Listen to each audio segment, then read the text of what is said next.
નમસ્કાર વિદ્યાર્થી મિત્રો, હું શિરેશ્વરથી આપ સર્વનું તમારી પોતાની યુટ્યુબ ચેનલ ઓશન કોચિંગ ક્લાસીસમાં હાર્દિક સ્વાગત કરું છું. વિદ્યાર્થી મિત્રો, તમે જેની ખૂબ જ આતુરતાપૂર્વક રાહ જોઈ રહ્યા છો એ ગાલા અસાઇનમેન્ટ બુક 2025ના વર્ષનું તમારા માટે આવી ચૂક્યું છે. વિદ્યાર્થી મિત્રો, આજના આ વિડીયોની અંદર આપણે ધોરણ 10 વિષય ગુજરાતી જેનો પ્રશ્નપત્ર નંબર 5 અને જેનો વિભાગ બી નું સંપૂર્ણ સોલ્યુશન આપણે સમજૂતી સાથે મેળવીશું. વિદ્યાર્થી મિત્રો, બોર્ડની પરીક્ષા માટે જે ગાલા અસાઇનમેન્ટ બુક છે એ ખૂબ જ મહત્વનું સાબિત થઈ રહ્યું છે. વિદ્યાર્થી મિત્રો, 2025ના વર્ષનું જે ગાલા અસાઇનમેન્ટ બુક છે એ ધોરણ 10નું એ તમારા માટે નવા રૂપ, રંગ અને ડિઝાઇન સાથે તમારા માટે આવી ચૂક્યું છે. વિદ્યાર્થી મિત્રો, એટલે તમારે ક્યાંય કોઈ પણ પ્રકારની ચિંતા કરવાની જરૂર રહેતી નથી. ઓકે વિદ્યાર્થી મિત્રો, જે ગાલા અસાઇનમેન્ટ બુકના તમામ વિષયના તમામ પ્રશ્નપત્રોના સચોટ સોલ્યુશન તમને અહીં આગળ એક જ પ્લેટફોર્મ ઉપરથી મળી જશે. એટલે તમારે બિલકુલ ચિંતા કરવાની જરૂર નથી અને ફક્ત તમારે તમારા અભ્યાસમાં જ ધ્યાન આપવાની જરૂર છે. ઓકે, ચાલો વિદ્યાર્થી મિત્રો, હવે આપણો અભ્યાસ આગળ વધારીએ છીએ. ચાલો જોઈએ. ધોરણ 10ની બોર્ડની પરીક્ષા માટે જે ખાસ ઉપયોગી છે એવું ગાલા અસાઇનમેન્ટ બુક 2025ના વર્ષનું તમારા માટે આવી ચૂક્યું છે. તમારો જે અતૂટ વિશ્વાસ તમે જે ગાલા અસાઇનમેન્ટ બુક ઉપર રાખ્યો છે એ જ અતૂટ વિશ્વાસને કાયમ જાળવી રાખવા માટે ગાલા અસાઇનમેન્ટ બુક ખૂબ જ મહત્વનો ભાગ ભજવી રહ્યું છે. અને વિદ્યાર્થી મિત્રો, આ ગાલા અસાઇનમેન્ટ બુક એ તમારા બોર્ડના વર્ષ માટે ખૂબ જ કારગર રૂપ સાબિત થઈ રહ્યું છે. તો શરૂ કરીએ વિદ્યાર્થી મિત્રો. આજે આપણે ધોરણ 10 જેનો વિષય છે આપણો ગુજરાતી, જેનો પ્રશ્નપત્ર નંબર છે 5 અને વિભાગ બી નું સંપૂર્ણ સચોટ સોલ્યુશન આજના આ વિડીયોની અંદર વિદ્યાર્થી મિત્રો આપણે મેળવવાના છે. બોર્ડનું વર્ષ છે વિદ્યાર્થી મિત્રો, ક્યાંય કોઈ કોમ્પ્રોમાઇઝ આપણે કરવાની થતી નથી. એટલે તમારે બિલકુલ ચિંતા કરવાની જરૂર નથી. વિદ્યાર્થી મિત્રો, તમે સ્ક્રીન ઉપર જોઈ શકો છો કે 2025ના વર્ષનું જે ગાલા અસાઇનમેન્ટ બુક છે અને ધોરણ 10ની એ સંપૂર્ણ નવા રૂપ, રંગ અને ડિઝાઇન સાથે તમારા માટે આવી ચૂક્યું છે. અને એ પણ 2024નું જે બોર્ડનું પ્રશ્નપત્ર છે એના આદર્શ ઉત્તરો સાથે તમારા માટે આવ્યું છે. વિદ્યાર્થી મિત્રો, એની સાથે તમને 5 અલગ વિષયના પ્રેક્ટિસ પેપરો તમને પ્રાપ્ત થશે. વિદ્યાર્થી મિત્રો, કેટલા? 5 અલગ વિષયના પ્રેક્ટિસ પેપરો તમને પ્રાપ્ત થવાના છે. એટલે વિદ્યાર્થી મિત્રો, તમારે ક્યાંય કોઈ ચિંતા કરવાની જરૂર નથી. તમે જો આ 5 પ્રેક્ટિસ પેપરોને સોલ્વ કરશો એટલે લગભગ તમે બોર્ડની પરીક્ષામાં A1 નો જે ટાર્ગેટ લઈને બેઠા છે જે વિદ્યાર્થીઓ સારા ગુણ મેળવવા માટે પ્રયત્ન કરી રહ્યા છે એ વિદ્યાર્થીઓ માટે સૌથી બેસ્ટમાં બેસ્ટ આ ગાલા અસાઇનમેન્ટ બુક રહ્યું છે. વિદ્યાર્થી મિત્રો, જે 2025ના વર્ષનું જે ગાલા અસાઇનમેન્ટ બુક છે ને ધોરણ 10નું, એ તમે બજારમાં ખરીદવા માટે જશો ને તો તમારે એની કિંમત કેટલી ચૂકવવાની છે? 240 રૂપિયા જેટલી તમારે ચૂકવવી પડશે. કેટલી? 240 રૂપિયા. પ્લસ તમે બજારમાં તમારે લેવા જવું પડશે. એટલે તમારો સમય બગડશે, તમારી શક્તિનો વ્યય થાય છે અને પૈસા પણ તમારે વધારે ચૂકવવાના થાય છે. પરંતુ જો તમે વિદ્યાર્થી મિત્રો આ 2025ના વર્ષની ગાલા અસાઇનમેન્ટ બુક છે ધોરણ 10ની, એ જો તમે અમારી પાસેથી મંગાવવા માંગો છો એ પણ ઘર બેઠા, તો અમે તમને માત્ર 230 રૂપિયામાં ગાલા અસાઇનમેન્ટ બુક ધોરણ 10ની આપી રહ્યા છે. એટલે વિદ્યાર્થી મિત્રો, તમારા પૈસા પણ ઓછા, સમયની પણ બચત થશે અને શક્તિનો પણ તમારો બચાવ થાય છે. એટલે વિદ્યાર્થી મિત્રો, તમારો બાકી રહેલા જે સમય અને શક્તિ છે એ બોર્ડની પરીક્ષામાં તમે ખૂબ જ સારી રીતે તમે ઉપયોગ કરી શકો છો અને તમે તમારા સફળતાના શિખરો સર કરી શકો છો. વિદ્યાર્થી મિત્રો, નવનીત 2025ની બોર્ડની પરીક્ષા માટે ખાસ ઉપયોગી જે એવું ગાલા અસાઇનમેન્ટ બુક છે જે 2025ના વર્ષનું ધોરણ 10નું એ તમારા માટે આવી ચૂક્યું છે. વિદ્યાર્થી મિત્રો, જેમ સમય બદલાતો જાય છે તેમ સમયના પ્રવાહ સાથે ગાલા અસાઇનમેન્ટ બુક પણ એ પોતાનામાં પરિવર્તન લાવી રહ્યું છે. અને આ વર્ષે જે ગાલા અસાઇનમેન્ટ બુક જે છે એ જે પરિવર્તન લાવ્યું છે વિદ્યાર્થી મિત્રો, એ તમારા માટે સ્માર્ટ ડીઝી બુક નામની જે એપ્લિકેશન છે એ લઈને તમારા માટે આવ્યું છે. પ્લસ તમને એની સાથે ફ્રી ઓનલાઈન આન્સર કી પણ તમને વિદ્યાર્થી મિત્રો પ્રાપ્ત થઈ જવાની છે. એટલે બિલકુલ તમારે ચિંતા કરવાની જરૂર નથી. ધોરણ 10ના અસાઇનમેન્ટ બુક મેળવવા માટેની જે લિંક છે એ તમને નીચે ડિસ્ક્રિપ્શનમાં આપવામાં આવેલી છે. વિદ્યાર્થી મિત્રો, જો તમે આ ધોરણ 10નું 2025ના વર્ષનું ગાલા અસાઇનમેન્ટ બુક તમે મેળવવા માંગો છો ઘર બેઠા, તો વિદ્યાર્થી મિત્રો તમે અમારા મોબાઈલ નંબરનો સંપર્ક કરી શકો છો. અમારો મોબાઈલ નંબર છે 7046222254 નંબર ઉપર તમે સંપર્ક કરી શકો છો. વિદ્યાર્થી મિત્રો, અમે ફક્ત આટલા પૂરતું જ સીમિત નથી રહ્યા. આનાથી પણ કંઈક વિશેષ અમે તમારા માટે લઈને આવ્યા છે. એટલે વિદ્યાર્થી મિત્રો તમારે ચિંતા નહીં કરવાની જરાય, એટલે જરાય તમારે ગભરાવાનું નથી. તમારા મનમાં જે ડર છે, જે બીક છે, એને તમે બહાર કાઢી નાખો. કારણ કે ઓશન કોચિંગ ક્લાસીસ અને અમે લોકો તમારા માટે સતત તમારા પથદર્શક બનીને અમે તમારી સાથે જ ઊભા રહીશું. વિદ્યાર્થી મિત્રો, જો આ ગાલા અસાઇનમેન્ટ બુક છે એનું મુખપૃષ્ઠ છે. ઓકે, આ મુખપૃષ્ઠને તમે જેવું પાછળના પેજ ઉપર ફેરવો એટલે તમને કંઈક આ પ્રકારની માહિતી તમને રહેલી જોવા મળશે. ઓકે, આ પ્રકારની જે માહિતી તમને રહેલી જોવા મળે છે એની અંદર તમને અહીં આગળ એક QR કોડ આપ્યું છે. ઓકે, આ QR કોડને તમારે તમારી પાસે રહેલા મોબાઈલની મદદથી તમારે સ્કેન કરવાનો છે. જેવો તમે તમારા મોબાઈલથી આ QR કોડ તમે સ્કેન કરો છો એટલે વિદ્યાર્થી મિત્રો તમારા ઉપર એક OTP આવશે અને તમારી વ્યક્તિગત માહિતી તમને ફિલઅપ કરવાનું કહેવામાં આવશે. એ તમે તમારી વ્યક્તિગત માહિતી ફિલઅપ કરો એટલે તમારા ઉપર OTP આવશે. OTP એન્ટર કરો એટલે તમારું જે સ્માર્ટ ડિઝીબુક નામની એપ્લિકેશન છે એમાં તમારું લોગિન થઈ જશે. લોગિન થઈ ગયા બાદ વિદ્યાર્થી મિત્રો તમારી પાસે એક્સેસ કોડ માંગશે. એ એક્સેસ કોડ તમારે કોઈ એન્ટર કરવાનો, તો અહીં આગળ જે QR કોડ છે એની બાજુમાં તમને અહીં આગળ એક્સેસ કોડ આપ્યો છે. ઓકે, તમે સ્ક્રીન ઉપર જોઈ શકો છો. આ એક્સેસ કોડ તમે એન્ટર કરશો એટલે વિદ્યાર્થી મિત્રો તમે સ્માર્ટ ડિઝીબુક નામની જે એપ્લિકેશન છે આ એપ્લિકેશન તમે ડાઉનલોડ કરી શકો છો. પ્લસ વિદ્યાર્થી મિત્રો તમને એની સાથે ફ્રીમાં ઓનલાઈન આન્સર કી પણ તમને પ્રાપ્ત થવાની છે. ઓકે, એટલે વિદ્યાર્થી મિત્રો તમારે કોઈ જાતનું ટેન્શન નહીં, બિલકુલ ટેન્શન ફ્રી થઈને તમારે તમારું રીડિંગ કાર્ય શરૂ રાખવાનું છે. એપ્લિકેશન ડાઉનલોડ કરવા માટેની જે લિંક છે એ એપ્લિકેશન ડાઉનલોડ કરવા માટેની લિંક વિદ્યાર્થી મિત્રો તમને નીચે ડિસ્ક્રિપ્શનમાં આપવામાં આવી છે, અથવા સ્ક્રીન ઉપર તમે જોઈ શકો છો. એ વેબસાઇટના માધ્યમથી પણ તમે આ સ્માર્ટ ડિઝીબુક નામની જે એપ્લિકેશન છે એ તમે ડાઉનલોડ કરી શકો છો. વિદ્યાર્થી મિત્રો આટલા પૂરતું સીમિત નથી રહ્યા અમે, હજુ પણ તમને કંઈક આનાથી વિશેષ વધારે ને વધારે અમે આપી રહ્યા છે. અને એ જે આકર્ષક ઓફર અમે તમારા માટે લઈને આવ્યા છે વિદ્યાર્થી મિત્રો, આ આકર્ષક ઓફર માત્ર અને માત્ર તમને ગાલા 21 અપેક્ષિત પ્રશ્ન સંગ્રહ ઉપર જ મળશે. શાના ઉપર? માત્ર અને માત્ર તમને ગાલા 21 અપેક્ષિત પ્રશ્ન સંગ્રહ ઉપર જ તમને આ આકર્ષક ઓફરનો તમને લાભ મળવાનો છે વિદ્યાર્થી મિત્રો. ઓકે, તો હવે આ આકર્ષક ઓફરનો તમને લાભ કઈ કઈ રીતે પ્રાપ્ત થઈ શકે એ જુઓ. તો વિદ્યાર્થી મિત્રો જે આકર્ષક ઓફરનો તમને લાભ પ્રાપ્ત થવાનો છે એ આકર્ષક ઓફર તમે જુઓ સ્ક્રીન ઉપર તમારા માટે અહીંયા આગળ મૂક્યું જ છે, બરાબર. તો વિદ્યાર્થી મિત્રો જો તમે આ જે ગાલા 21 અપેક્ષિત પ્રશ્ન સંગ્રહ છે તેનો તમે એક વિષયની ગાલા 21 અપેક્ષિત પ્રશ્ન સંગ્રહ પણ મંગાવી શકો છો, અથવા તમામ વિષયના આખો સેટ પણ તમે ગાલા 21 અપેક્ષિત પ્રશ્ન સંગ્રહ મંગાવી શકો છો.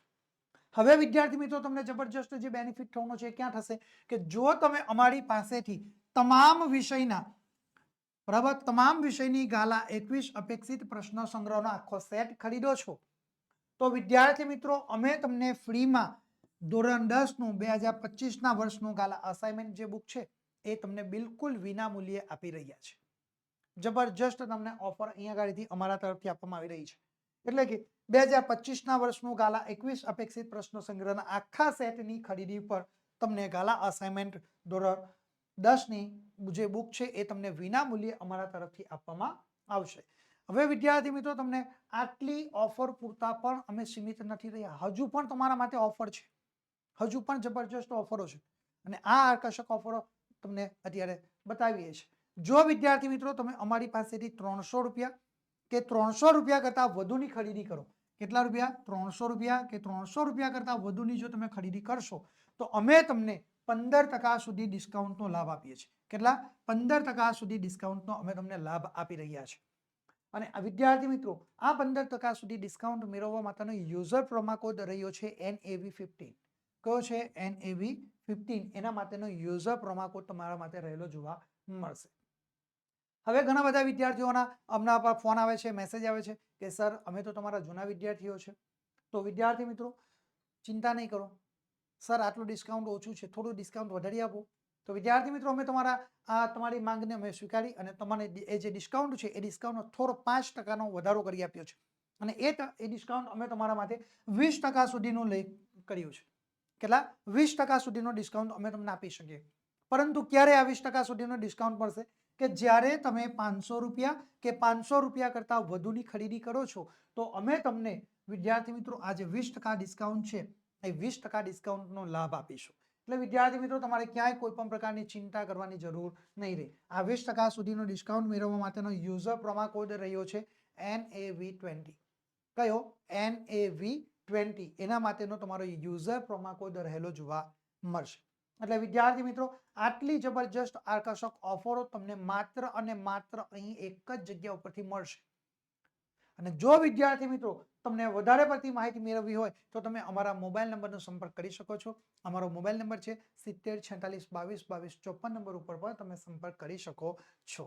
હવે વિદ્યાર્થી મિત્રો ધોરણ 10 અને ધોરણ 10 ની અપેક્ષિત અને અસાઇનમેન્ટ બુક મેળવવા માટેની જે લિંક છે એ વિદ્યાર્થી મિત્રો લિંક છે ને તમને નીચે ડિસ્ક્રિપ્શનમાં આપવામાં આવી છે. એટલે તમારે બિલકુલ ટેન્શન ફ્રી થઈને કામ કરવાનું. અને જો કદાચ વધારે પડતી માહિતી જોઈએ તો અમારા મોબાઈલ નંબરનો તમે સંપર્ક કરી શકો છો. ઓકે, આપણો મોબાઈલ નંબર અહીંયા આગળ દર્શાવ્યો છે 7046222254 નંબર ઉપર તમે સંપર્ક કરીને પણ તમે એ ગાલા 21 અપેક્ષિત પ્રશ્ન સંગ્રહ અને અપેક્ષિત જે ગાલા અસાઇનમેન્ટ બુક છે એ તમે મંગાવી શકો છો. ઓકે, ચલો હવે વિદ્યાર્થી મિત્રો આપણે વધુ સમય નહીં બગાડતા આપણો અભ્યાસ આગળ વધારીએ છીએ. તો આપણે અભ્યાસ જોઈએ. ધોરણ 10 ગાલા અસાઇનમેન્ટ બુક 2025ના વર્ષની વિદ્યાર્થી મિત્રો તમારા માટે આવી ચૂકી છે, જેનો પ્રશ્નપત્ર નંબર 5 જેનો વિભાગ બી નું સંપૂર્ણ સચોટ સોલ્યુશન આજના આ વિડીયોની અંદર આપણે મેળવવાના છે.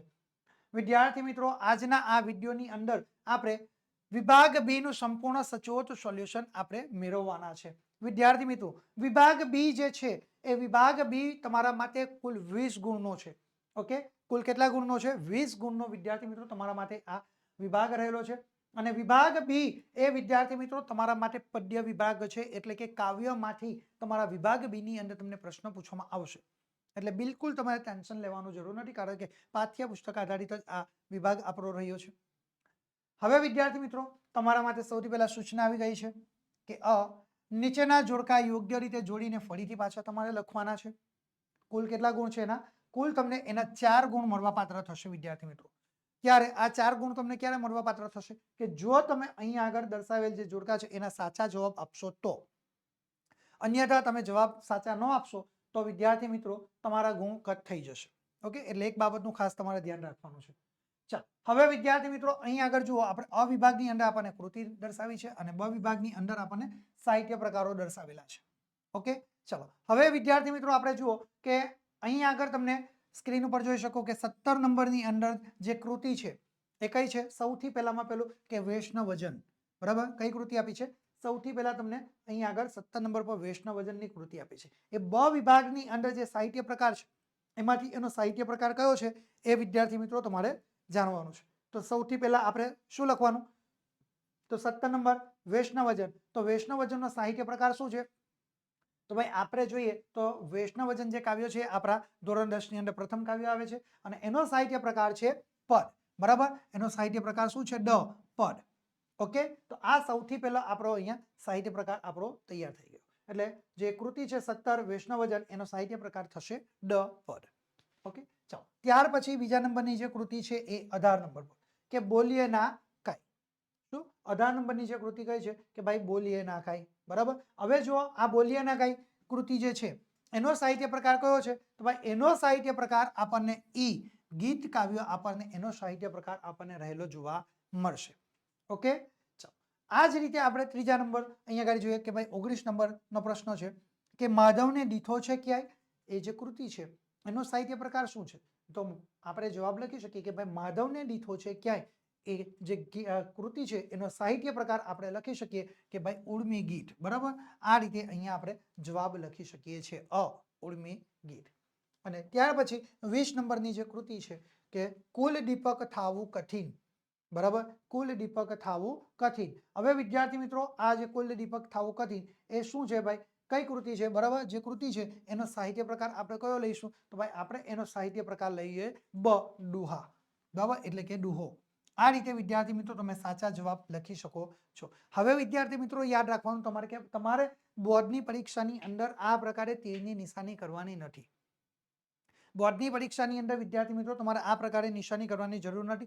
જો તમે બોર્ડની પરીક્ષામાં આ પ્રકારની નિશાની કરશો તો પરીક્ષક ત્યાં આગળ તમારા જવાબ શોધવામાં એ કન્ફ્યુઝન થશે અને તમારો જે જવાબ સાચો હશે એ પણ ત્યાં આગળ ખોટા પડવાની તમારી શક્યતા વધી જાય. એટલે તમારે બિલકુલ સ્માર્ટ વર્ક કરવાનું છે. આ પ્રકારે તમારે કૃતિઓ પણ દર્શાવવાની નથી કે સાહિત્ય પ્રકારો પણ દર્શાવવાના થતા નથી. તમારે માત્ર ને માત્ર શું કરવાનું છે? તો ભાઈ 17 નંબર અહીંયા આગળ જોઈ લો, 17 નંબર લખી લો. ઓકે, 17 નંબર ઉપર તમારો વૈષ્ણવજન જે કૃતિ છે એનો જવાબ શું આવે છે? તો ભાઈ ડ. તો પડ, અહીંયા આગળ આપણે જવાબ લખી દીધો ડ. ઓકે, આ રીતે તમે જવાબ લખી શકો છો. એવી જ રીતે તમે જુઓ આગળ 18 નંબરનો જે પ્રશ્ન છે કે બોલીએ ના ખાય, તો એનો જવાબ શું તૈયાર થાય છે કે ઈ, બરાબર. એ ગીત કાવ્ય એનો આપણો જવાબ રહેલો તમને જોવા મળશે. ત્યાર પછી 19 નંબર જુઓ કે માધવને દીઠો છે ક્યાંય, એનો સાહિત્ય પ્રકાર શું છે? તો અ, બરાબર. આપણે જોઈએ અ, ઉર્મી ગીત. ઓકે, આ રીતે વિદ્યાર્થી મિત્રો તમે એનો જવાબ ત્યાં લખી શકો. અને છેલ્લે 20 નંબર કે કુલ દીપક થાવું, એનો જવાબ શું આવશે? તો બ, ડૂહો, બરાબર. આ રીતે વિદ્યાર્થી મિત્રો તમે જવાબ સાચા લખી શકો છો. તમારે ક્યાંય કોઈ કૃતિ કે સાહિત્ય પ્રકાર કે આ પ્રકારે જોડકાઓ જોડવાની જરૂર નથી. માત્ર ને માત્ર તમે અહીંયા આગળ સ્ક્રીન ઉપર તમે જોઈ શકો છો કે 17 નંબર ઉપર તો ડાયરેક્ટ દ, પદ.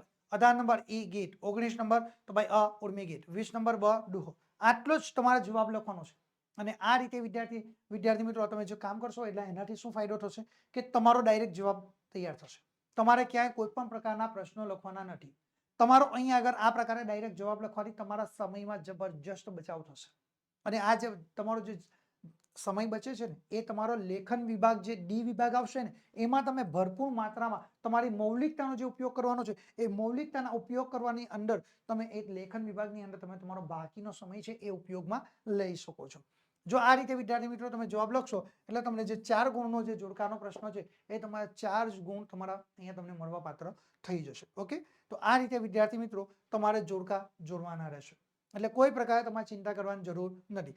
પછી ઘણા બધા વિદ્યાર્થી મિત્રો શું કરે કે ભાઈ 17 નંબર લખશે અને ડ, 18 નંબર ઈ, 19 નંબર અ, 20 નંબર બ. એ રીતે પણ તમારે જવાબ નહીં લખવાના.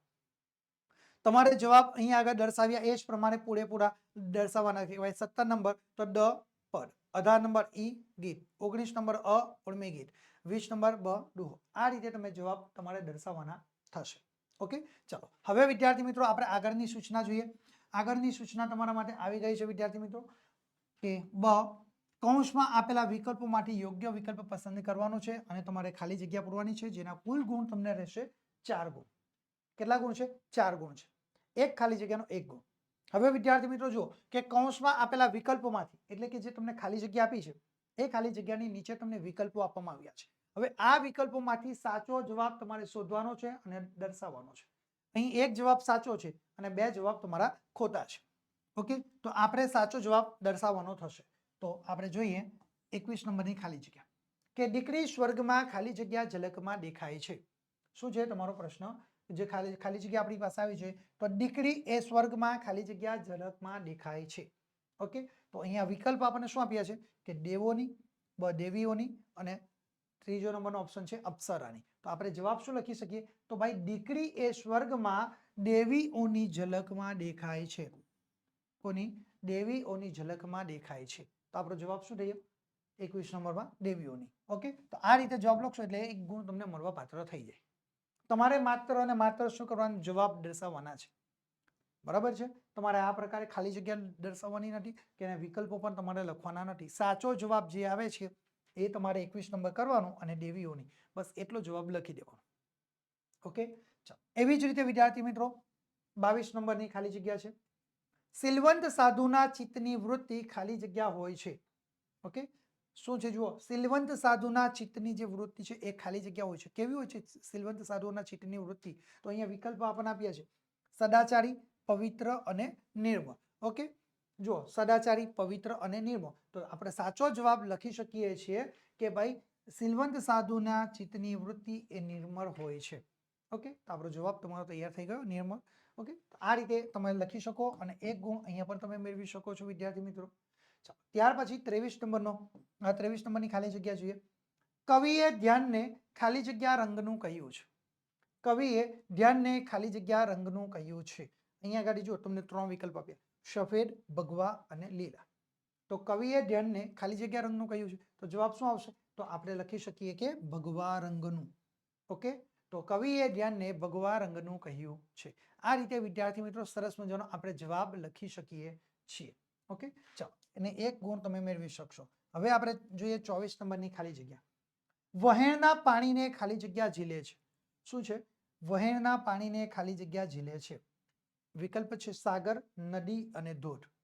શું છે? સાગર, નદી અને ધોધ. આ 3માંથી આપણે કયો સાચો જવાબ લખી શકીએ? તો વહેણના પાણીને સાગર ઝીલે છે. બરાબર, આપણો જવાબ તૈયાર થઈ ગયો અને જવાબ તમારો આવી ગયો.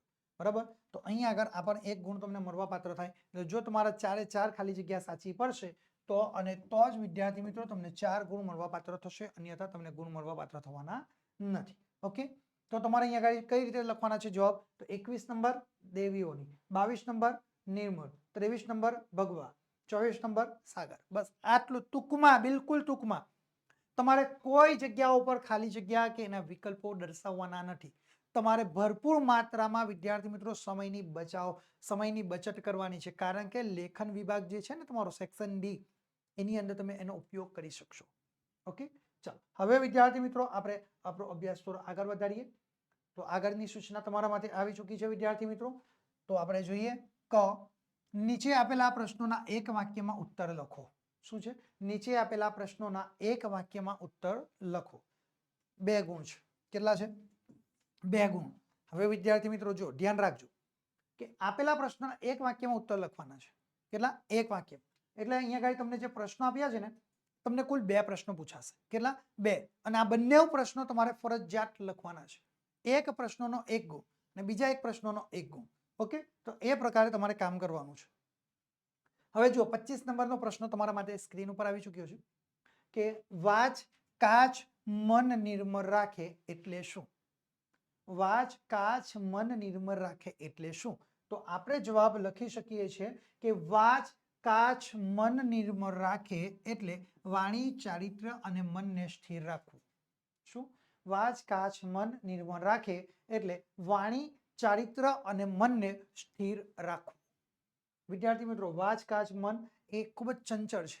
બરાબર, એને શું છે, એનો અર્થ શું થાય કે વાણી, ચારિત્ર અને મનને એ આપણે સ્થિર રાખવું. એ ખૂબ જ મુશ્કેલ ભરેલું કામ છે વિદ્યાર્થી મિત્રો આપણા માટે. ઓકે, એટલે આટલી એક બાબતો તમારે ખાસ ધ્યાનમાં રાખવાનું છે. ઓકે, જો આ રીતે તમે જવાબ લખો છો તો તમે અહીંયા આગળ 1 ગુણ મળવા પાત્ર થઈ જશે. ઓકે, ચાલો હવે વિદ્યાર્થી મિત્રો આપણે આગળનો પ્રશ્ન જોઈએ. તો પ્રશ્ન નંબર 26 તમારા માટે સ્ક્રીન ઉપર આવી ચૂક્યો છે વિદ્યાર્થી મિત્રો. તો જુઓ કે મુક્તકનો વિશેષ ગુણ કયો છે? શું છે? મુક્તકનો વિશેષ ગુણ કયો છે? આ જે પ્રશ્નો છે, હવે આપણે એનો જવાબ જોઈશું. તો ભાઈ મુક્તકનો વિશેષ ગુણ કયો છે? તો આપણે જવાબ લખી શકીએ કે મુક્તકનો વિશેષ ગુણ એની ચમત્કૃતિ અને થોડામાં ઘણું કહેવાની કળા છે. શું? મુક્તકનો ગુણ શું છે? વિશેષ સૌથી મહત્વનો ઇમ્પોર્ટન્સ ગુણ એની ચમત્કૃતિ.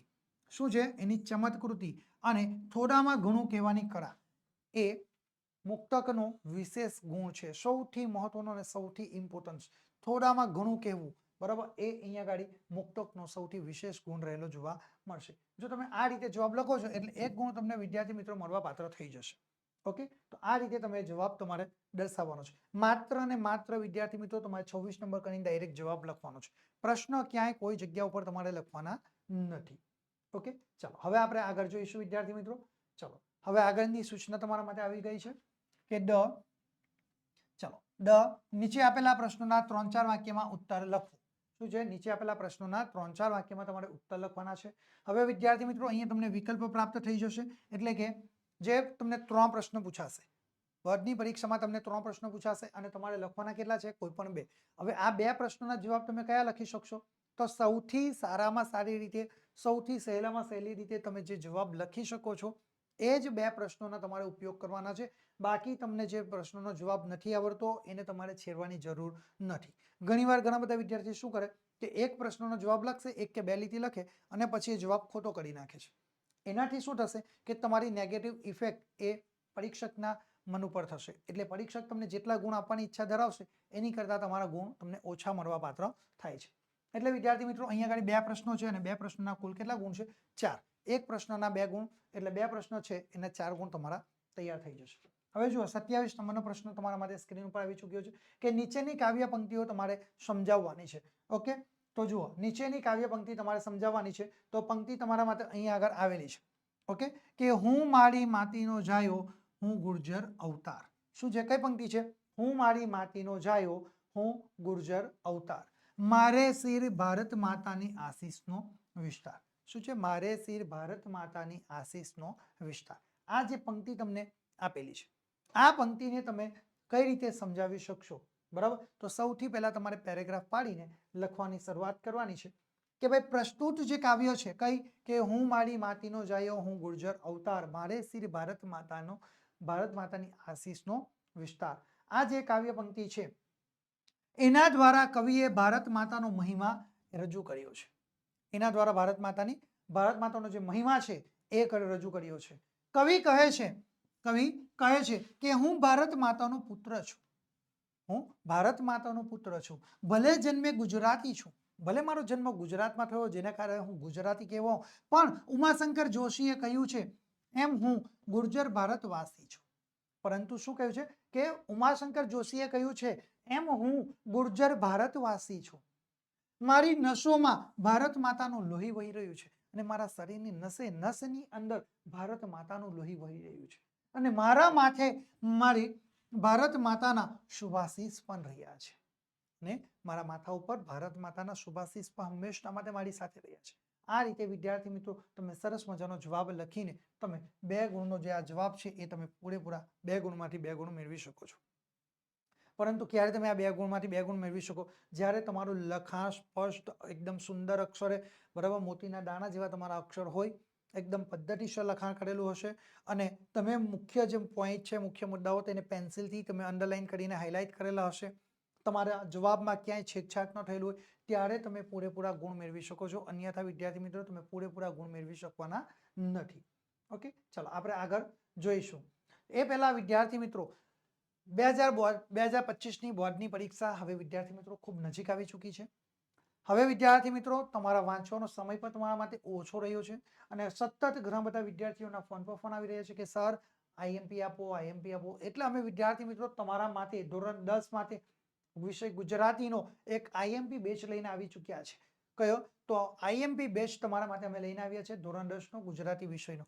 એટલે વિદ્યાર્થી મિત્રો હવે ગુજરાતમાં એક પણ વિદ્યાર્થી ફેલ થઈ શકે નહીં, કારણ કે જો તમે આ આઈએમપી બેચની અંદર જોડાશો તેના જે બેનિફિટ છે એ તમે કલ્પના ન કરી શકો, એટલા જબરજસ્ત તમને બેનિફિટ એના પ્રાપ્ત થવાના છે. કારણ કે ધોરણ 10નો આ આઈએમપી બેચનો જે સેલ છે એ શરૂ છે અને ફટાફટ તમે એ સેલની અંદર જોડાઈ શકો છો, કારણ કે અત્યાર સુધીમાં કેટલાય વિદ્યાર્થી આ આઈએમપી બેચની અંદર જોડાઈ ચૂક્યા છે. જો વિદ્યાર્થી મિત્રો તમે જોડાયા ન હોય ને તો અત્યારે જ તમે આ આઈએમપી બેચની અંદર જોડાઈ જજો. આઈએમપી બેચની અંદર જોડાવા માટેની ફીસ વિદ્યાર્થી મિત્રો માત્ર ને માત્ર તમારે 399 રૂપિયા ચૂકવવાના છે. કેટલા? માત્ર અને માત્ર તમારે 399 રૂપિયા જ ચૂકવવાના છે. હવે વિદ્યાર્થી મિત્રો 399 રૂપિયા કોઈ મોટી રકમ નથી, કારણ કે આપણા ભવિષ્યને ઉજ્જવળ બનાવવા માટે 399 રૂપિયા રકમ બહુ મોટી નથી, બિલકુલ નાનકડી રકમ છે.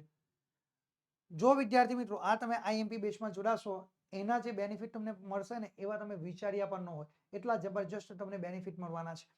કારણ કે આ ધોરણ 10ના જે ગુજરાતી વિષયનું જે આઈએમપી બેચ છે, આ ગુજરાતી વિષયના આઈએમપી બેચની અંદર તમને જે બેનિફિટ થવાના છે એ તમને કાઉન્ટિંગ કરાવી દો. તો સૌથી પહેલામાં પહેલો જે બેનિફિટ છે એ કે તમને પ્રકરણ પ્રમાણે આઈએમપી પ્રશ્નોનું રિવિઝન કરાવવામાં આવશે. જે બોર્ડની પરીક્ષામાં પૂછી શકાય એવા પ્રશ્નો છે એ ગદ્યમાંથી હોય કે પદ્યમાંથી, વિદ્યાર્થી મિત્રો એ દરેક પ્રકરણ પ્રમાણે તમને આઈએમપી પ્રશ્નોનું રિવિઝન કરાવવામાં આવશે. ઓકે, એટલે તમારે ક્યાંય કોઈ ચિંતા કરવાની જરૂર નથી. એટલે દરેકે દરેક ચેપ્ટર તમારા ક્લિયર થઈ જશે તો પછી વિદ્યાર્થી મિત્રો તમારે કોઈ જાતની ચિંતા નહીં કરવાની, કારણ કે તમારા માટે દરેકે દરેક પ્રશ્નો અહીંયા આગળ સમાવેશ થઈ જશે. ઓકે, મોટે ભાગના તમામ પ્રશ્નો ઇમ્પોર્ટન્સ છે જે બોર્ડની પરીક્ષામાં પૂછાય એવા ચેપ્ટરોમાંથી આપણે એવા પ્રશ્નો આપણે લઈ લઈશું. ઓકે, ચાલો ત્યાર પછી આપણે વિદ્યાર્થી મિત્રો લાઈવ લેક્ચર પ્લસ તમને રેકોર્ડેડ લેક્ચર તમને પ્રાપ્ત થશે. એટલે કે આપણે લાઈવ લેક્ચરો દ્વારા આપણે શિક્ષણ કાર્ય પણ શરૂ રાખશું, જેથી કરીને વિદ્યાર્થી મિત્રો તમારા જે પણ કંઈ ક્વેરી હોય, કોઈ પણ પ્રકારની ડાઉટ હોય તો આપણે સોલ્વ કરી શકીએ છીએ. હવે કેટલાક વિદ્યાર્થીઓ ઓનલાઈન જે આપણો લેક્ચર શરૂ હોય તો ઓનલાઈન જોડાઈ શકતા નથી, તો એ વિદ્યાર્થીઓ કોઈ ચિંતા કરવાની જરૂર નથી. અનિવાર્ય સંજોગ અનુસાર આકસ્મિક કોઈ ઘટના ઘટે, કોઈ કારણ હોય, બરાબર, કોઈ બનાવ બને તો તમે લાઈવ લેક્ચરમાં જોડાઈ શકતા નથી. તો તમારે ચિંતા નહીં કરવાનું, તમારું ભણવાનું બગડશે નહીં, તમારો અભ્યાસ ક્યાંય તૂટ ન પડે તમારા અભ્યાસની અંદર, બરાબર. કારણ કે અમે તમને રેકોર્ડેડ લેક્ચર આપી રહ્યા છે. શું આપી રહ્યા છે? રેકોર્ડેડ તમને લેક્ચર આપી રહ્યા છે. એટલે કે જે લાઈવ લેક્ચર છે તેનો રેકોર્ડેડ લેક્ચર આપશું કે જેથી કરીને તમે તમારા જ્યારે પણ તમે ફ્રી હો ત્યારે એ વિડીયો જોઈને વિદ્યાર્થી મિત્રો તમે તમારો અભ્યાસ જે બાકી રહ્યો એને કવર કરી શકો છો. ત્યાર પછી વિદ્યાર્થી મિત્રો આગળનો જે 3જા નંબરનો બેનિફિટ છે એ તમને આકર્ષક પ્રેઝન્ટેશન સાથે તમને સમજૂતી આપવામાં આવી રહી છે. તમે સ્ક્રીન ઉપર જોઈ શકો છો, જબરજસ્ત તમને આકર્ષક પ્રેઝન્ટેશન તમારા માટે થઈ રહ્યું છે. ઓકે, અને આ આકર્ષક પ્રેઝન્ટેશન સાથે તમે જેમ જેમ અભ્યાસ કરશો તેમ તેમ તમે બોર્ડની પરીક્ષામાં સરળતાથી જવાબ યાદ રાખી શકો છો અને બિલકુલ તમે સરળતાથી જવાબ લખી પણ શકો છો. ઓછા સમયમાં તમે સારામાં સારું અહીંયા આગળ કાર્ય કરી શકો છો. તમે સરળતાથી યાદ પણ રાખી શકો છો. વિદ્યાર્થી મિત્રો, ત્યાર પછીનો ચોથા નંબરનો જે બેનિફિટ છે એ કે પીડીએફની જે તમને જે પીડીએફ ફાઇલ આપવામાં આવશે એ પીડીએફ ફાઇલની જે ક્વોલિટી છે એકદમ સુપર ક્વોલિટી આપવામાં આવશે. એટલે કે હાઈ ક્વોલિટીની તમને પીડીએફ ફાઇલ આપવામાં આવશે, જેથી કરીને તમને પ્રિન્ટ કરાવવા માટે જશો અને તમને વાંચન કરવામાં ક્યાંય કોઈ પણ પ્રકારની તકલીફ થશે નહીં. ઓકે, ચલો ત્યાર પછી વિદ્યાર્થી મિત્રો આપણે જોઈએ કે ભાઈ ડાઉટ ક્લાસ પ્લસ તમને બેકઅપ પ્લાન પર તમને અમારા દ્વારા આપવામાં આવી રહ્યા છે. શું કે તમને તમારા જે કોઈ તમને doubt class plus backup plan પણ અમારા દ્વારા આપવામાં આવી રહ્યો છે. એટલે કોઈ જાતની તમારે ચિંતા કરવાની જરૂર રહેતી નથી, કારણ કે વિદ્યાર્થી મિત્રો જે ડાઉટ ક્લાસ છે, ઓકે, આ તમામ તમારા જે પણ કંઈક નાનો મોટો કોઈ પણ પ્રકારની ડાઉટ હોય તો એ તમે અમને જણાવશો તો 100% તમારા એ ડાઉટનું સોલ્યુશન લાવવાનો પ્રયત્ન અમારા દ્વારા કરવામાં આવશે. અને એની સાથે સાથે વિદ્યાર્થી મિત્રો આગળનો જે બેનિફિટ છે એ સૌથી મહત્વનો અને સૌથી ઇમ્પોર્ટન્ટ કે જે અમારા દ્વારા તમને વોટ્સએપ સપોર્ટ આપવામાં આવી રહ્યો છે. શું અમારા દ્વારા તમને વોટ્સએપ સપોર્ટ પણ આપવામાં આવી રહ્યો છે વિદ્યાર્થી મિત્રો. એટલે કોઈ જાતની તમારે ચિંતા કરવાની જરૂર નથી. કોઈ જ જાતની તમારે ચિંતા કરવાની જરૂર નથી, કારણ કે આ વોટ્સએપ સપોર્ટના માધ્યમથી વિદ્યાર્થી મિત્રો તમે ઘણું બધું તમે કવર કરી શકો છો. અને ખાસ કરીને વિદ્યાર્થી મિત્રો એ વોટ્સએપ સપોર્ટ તમારા માટે બહુ જ મહત્વનો સાબિતરૂપ થશે. અને સૌથી મોટામાં મોટો જે બેનિફિટ છે એ કે પાછલા વર્ષની અંદર જે બોર્ડની પરીક્ષામાં પ્રશ્નપત્રો પૂછાયા છે એ પ્રશ્નપત્રોના સોલ્યુશન પણ અમે તમને આપી રહ્યા છીએ વિદ્યાર્થી મિત્રો. તો પછી તમારે ચિંતા તો જરાય કરવા નહીં. બિલકુલ ટેન્શન મુક્ત થઈ જાઓ અને ફટાફટ તમે અત્યારે જ ધોરણ 10ના ગુજરાતી વિષયના આઈએમપી બેચની અંદર જોડાઈ જજો વિદ્યાર્થી મિત્રો. જેથી કરીને તમે તો લાભ થશે જ, પરંતુ સાથે સાથે તમે તમારા મિત્રોને પણ આ આઈએમપી બેચમાં જોડાવા માટે કહી શકો છો, કારણ કે તમે તમારા મિત્રોને પણ તમારી સાથે લઈને આગળ ચાલવાનું છે. ઓકે, ચલો હવે વિદ્યાર્થી મિત્રો આપણો અભ્યાસ આગળ જોઈશું. આપણે 28 નંબરનો જે પ્રશ્ન છે, 28 નંબરનો પ્રશ્ન તમારા માટે સ્ક્રીન ઉપર આવી ચૂક્યો છે વિદ્યાર્થી મિત્રો, કે કવિ ક્યાં સુધી મહુડીની છાંય તળે પડી રહેવા માંગે છે? શું છે જવાબ? પ્રશ્ન શું છે કે કવિ ક્યાં સુધી મહુડીની છાંય તળે પડી રહેવા માંગે છે? તો આપણે જવાબ લખી શકીએ છીએ કે એક સારસી જે કવિને પ્રિય લાગી છે, જે એક સારસી છે જે કવિને પ્રિય લાગે છે તે ખેતરને સેજેથી ક્યાંક ઉડી ગઈ છે. શું?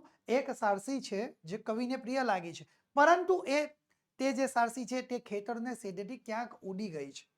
ઓકે, એના ઉડી જવાથી કાવ્ય નાયકને હૃદયમાં ખાલીપો અનુભવાય છે અને એના કારણે જે સારસી ખેતરના સેદે હતી એ ખેતરના સેદેથી કોઈક જગ્યા પર ઉડી ગઈ છે અને તેને કારણે એને સારસીના ઉડી જવાથી કાવ્ય નાયકના હૃદયમાં એ પોતાને શું થાય છે? ખાલીપો અનુભવી રહ્યા છે, એમને દુઃખ થઈ રહ્યું છે, એટલે એમને જીવનમાંથી રસ ઉડી ગયો છે.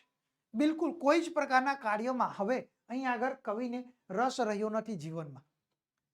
બરાબર, એટલે બિલકુલ નિરસ થઈ ગયા છે. કવિનું જીવન કેવું થઈ ગયું છે? બિલકુલ નિરસ થઈ ગયું છે. પોતે નિષ્ક્રિય થઈને જીવનના અંત સુધી એ મહુડીની છાઈ તળે પડી રહેવા માંગે છે. એટલા માટે કવિ શું કહે છે કે પોતે નિષ્ક્રિય થઈને એ જીવનના અંત સુધી, જ્યાં સુધી એમનું મૃત્યુ ન થાય ત્યાં સુધી એ મહુડીની છાઈ તળે એ પડી રહેવા માંગે છે. આ રીતે વિદ્યાર્થી મિત્રો તમે સરસ મજાનો જવાબ તૈયાર કરીને અહીં આગળ તમે પૂરેપૂરા જે 2 ગુણનો આ પ્રશ્નો છે, બરાબર, એમાંથી તમે પૂરેપૂરા ગુણ મેળવવાનો પ્રયત્ન કરી શકો છો વિદ્યાર્થી મિત્રો. ઓકે, તો આ રીતે તમારે જવાબ તૈયાર કરવાનો થશે. ચલો હવે આપણે આગળનો પ્રશ્ન જોઈએ. પ્રશ્ન નંબર 29 તમારા માટે આવી ચૂક્યો છે સ્ક્રીન ઉપર વિદ્યાર્થી મિત્રો. તો તમે જુઓ, મુરલી ઠાકોરને આંગળું મોટું શા માટે લાગે છે? શું છે? મુરલી ઠાકોરને આંગળું મોટું શા માટે લાગે છે? ઓકે, ચલો આપણે હવે આ પ્રશ્નનો જે જવાબ છે એ આપણે જવાબ જોઈશું કે ખોરડું નાનું છે. શું છે? ખોરડું નાનું છે, બહાર મજાનું આંગણું પણ છે અને એની બહાર સરસ મજાનું આંગણું છે. સૂર્યનો ઉજાસ એ ચારે બાજુ ફેલાયેલો છે, ચારેય દિશાની અંદર તમે જ્યાં જુઓ ત્યાં આગળ સૂર્યનો પ્રકાશ ફેલાયેલો તમને જોવા મળે છે. કવિની ચેતના એ ઉજાસને ઝીલે પણ છે. કવિની જે ચેતના છે એ ઉજાસને ઝીલી રહી છે. ચેતના એ સ્વયં વિસ્તાર પામે છે અને તેથી ઓરડાની બહારનું આંગણું કવિને મોટું લાગે છે. સાથી કે ચેતના એ સ્વયં વિસ્તાર પામી રહી છે ધીરે ધીરે અને તેથી ઓરડાની બહારનું જે આંગણું છે એ કવિને કેવું લાગી રહ્યું છે? મોટું લાગી રહ્યું છે. આ રીતે તમે સરસ મજાનો જવાબ તૈયાર થઈ જશે અને તમને અહીંયા આગળ જે 2 ગુણનો આ પ્રશ્ન છે એમાંથી પણ તમે વધુમાં વધુ ગુણ તમે મેળવી શકો છો વિદ્યાર્થી મિત્રો. કુલ તમને 3 પ્રશ્ન પૂછાશે અને 3માંથી તમારે કોઈ પણ 2 પ્રશ્નોના જવાબ લખવાના છે. તમે જે સારી રીતે લખી શકો એ જ 2 પ્રશ્નો તમારે એ 2 પ્રશ્નોના જવાબ તમારે લખવાના છે. ઓકે વિદ્યાર્થી મિત્રો, ચલો હવે આપણે આગળનો પ્રશ્ન જોઈએ. તમારા માટે પ્રશ્ન આવી ચૂક્યો છે, સૂચના આવી છે સૌથી પહેલા ઈ, બરાબર. નીચે આપેલા પ્રશ્નોના 10-12 વાક્યોમાં તમારે મુદ્દાસર જવાબ લખવાના છે. કેટલા? 10 થી 12 વાક્યોમાં તમારે મુદ્દાસર જવાબ લખવાના છે. અને વિદ્યાર્થી મિત્રો અહીં પણ તમને ગમે તે 2 લખવાના છે, એટલે કે તમને જે કુલ કેટલા પ્રશ્નો અહીંયા ગઈ, કુલ કેટલા ગુણના 2 પ્રશ્નો છે? કુલ તમારે 6 ગુણના 2 પ્રશ્નો છે, એટલે કે એક પ્રશ્ન તમારા 3 ગુણનો અને બીજો પ્રશ્ન 3 ગુણનો, આમ કરીને તમને 6 ગુણ મળવા પાત્ર થઈ જશે. ઓકે, તો ચાલો હવે આપણે અહીંયા આગળ જે પ્રશ્ન નંબર 30 તમારા માટે આપ્યો છે, તો સૌથી પહેલા આ જે આપણે સવિસ્તાર જે મુદ્દાસર પ્રશ્નના જવાબ લખીએ તો તમારે કઈ કઈ બાબતોનું ધ્યાન રાખવાનું એ તમારે સૌથી પહેલા તો ધ્યાન રાખવું પડશે. તો એના માટે સૌથી પહેલા જે પ્રશ્ન આપ્યો છે એ સૌથી પહેલા વાંચી લો કે સિલવંત સાધુ તમે કોને કહેશો, તે કાવ્યના આધારે તમારે જણાવવાનું છે. શું છે? સિલવંત સાધુ તમે કોને કહેશો તે તમારે કાવ્યના આધારે જણાવવાનું. હવે વિદ્યાર્થી મિત્રો જ્યારે મુદ્દાસર પ્રશ્નોના જવાબ લખવાના હોય ને તો સૌથી પહેલામાં પેલું આપણે કામ શું કરવાનું કે ભાઈ આ પ્રશ્નો જે છે એ કઈ કૃતિમાંથી લેવામાં આવ્યું છે. તો અહીં આગળ જો તમારે એક પોતાની બુદ્ધિશક્તિનો પણ ઉપયોગ કરવાનો છે કે જે પ્રશ્નો છે અહીં આગળ આપણને દર્શાવી જ દીધું છે કે સિલવંત સાધુ, અહીંયા આગળ તમને આપ્યું છે સિલવંત સાધુ તમે કોને કહેશો તે કાવ્યના આધારે જણાવો. તો આપણો શીર્ષક શું થઈ છે અહીંયા આગળ સૌથી પહેલા આ પ્રશ્ન કયા કાવ્યોમાંથી લેવામાં આવ્યો છે તો આપણે લખી શકીએ કે ભાઈ પ્રસ્તુત જે કાવ્ય છે કૃતિ, તો આપણે શું લખી શકીએ છીએ કે ભાઈ સિલવંત સાધુને, બરાબર. શું લખીએ કે ભાઈ સિલવંત સાધુને, આ આપણે સૌથી પહેલામાં પેલો પોઈન્ટ લખી નાખીએ કૃતિ. ત્યાર પછી ભાઈ સિલવંત સાધુને જે કૃતિ છે એના કર્તા કોણ છે, એના રચયિતા કોણ છે, તો આપણે જવાબ લખી શકીએ છીએ કર્તા એના ગંગા સતી છે. ઓકે, આપણે શું લખી શકીએ છીએ? ગંગા સતી. હવે જુઓ વિદ્યાર્થી મિત્રો કે તમારા 2 વસ્તુ તૈયાર થઈ, કઈ? પહેલી કૃતિ, બીજું કર્તા. હવે આ કર્તા તમારું તૈયાર થયું પછી આપણે જોવા ત્રીજા નંબર પર શું લખવાનું કે ભાઈ સિલવંત સાધુને જે કાવ્ય છે એનો સાહિત્ય પ્રકાર શું છે, તો ભાઈ એનો સાહિત્ય પ્રકાર આપણે જોઈએ તો ભજન છે. શું છે એનો સાહિત્ય પ્રકાર? ભજન આપણને રહેલો જોવા મળશે. ઓકે, આ 3 બાબત તમારે ચોક્કસપણે દર્શાવવાની છે. કઈ? કૃતિ, કર્તા અને એનો સાહિત્ય પ્રકાર. હવે વિદ્યાર્થી મિત્રો જે ચોથી માહિતી તમે દર્શાવવાની છે એ તમને આવડે તો જ તમારે દર્શાવવાની છે, અન્યથા તમારે ખોટી માહિતી દર્શાવવાની નથી.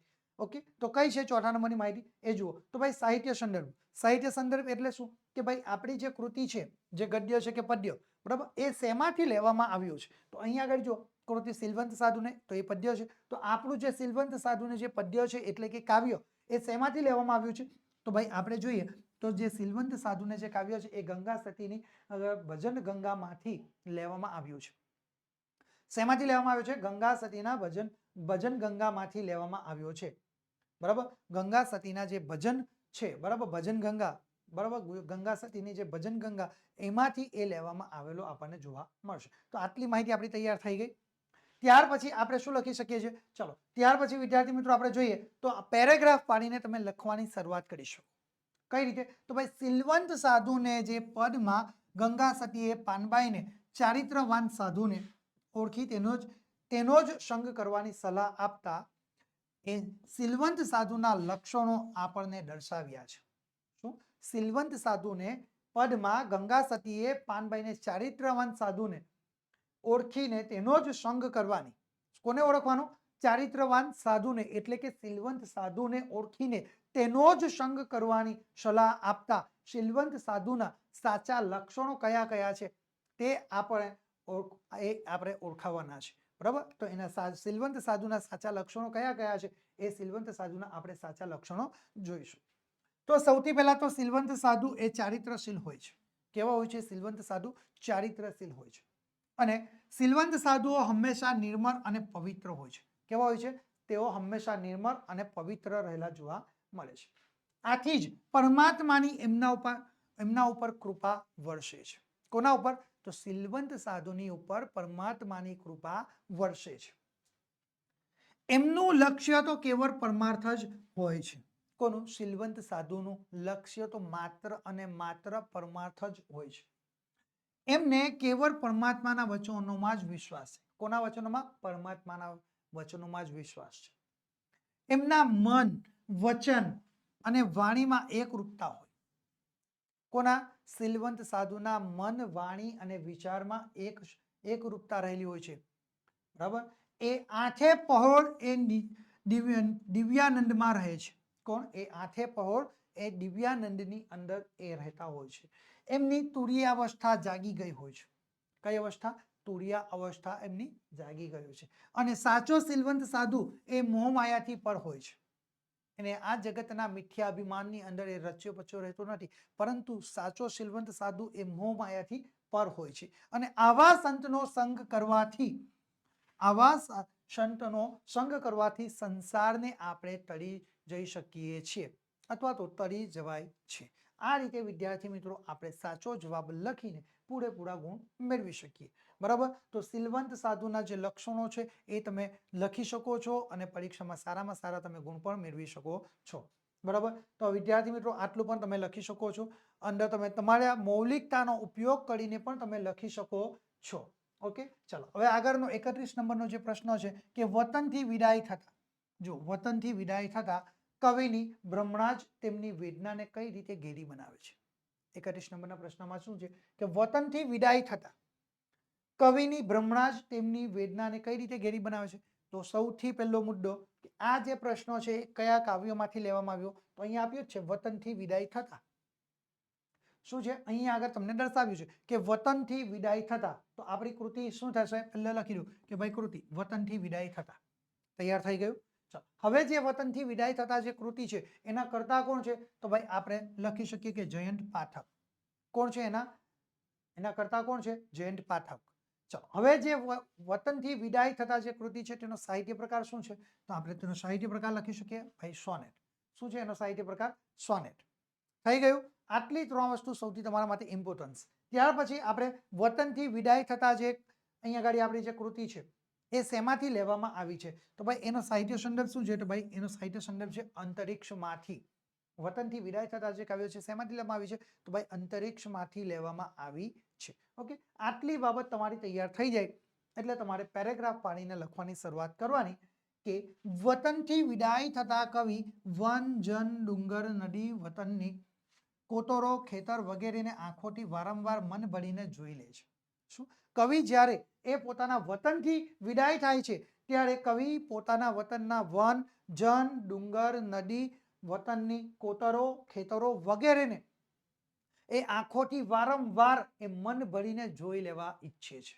બરાબર છે. અને ત્યાર પછી કહ્યું છે કે ઘરને બંધ કરી દે છે અને આ બધું મન ભરીને જોઈ લે છે અને પછી ઘરને બંધ કરી દે છે. અને એમણે કહ્યું છે કે ઢોરને પણ પોતાની કોધારની મમતા હોય છે. કોને? ઢોર હોય ને, ઢોર, એને પણ પોતાના કોધારની મમતા હોય છે. તો પછી કવિને પોતાના વતનની મમતા કેમ ન હોય? સ્વાભાવિક છે કે ઢોરને જો પોતાના કોધારની મમતા હોય તો કવિને પોતાના વતનની મમતા કેમ ન હોય? વતન છોડીને એ આગળ જેવા પગ પણ ઉપાડે છે. કોણ? કવિ એ પોતાના વતનને છોડીને જેવા આગળ જવા માટે પગ ઉપાડે છે, પણ પગ જાણે તેમને સાથ નથી આપતા.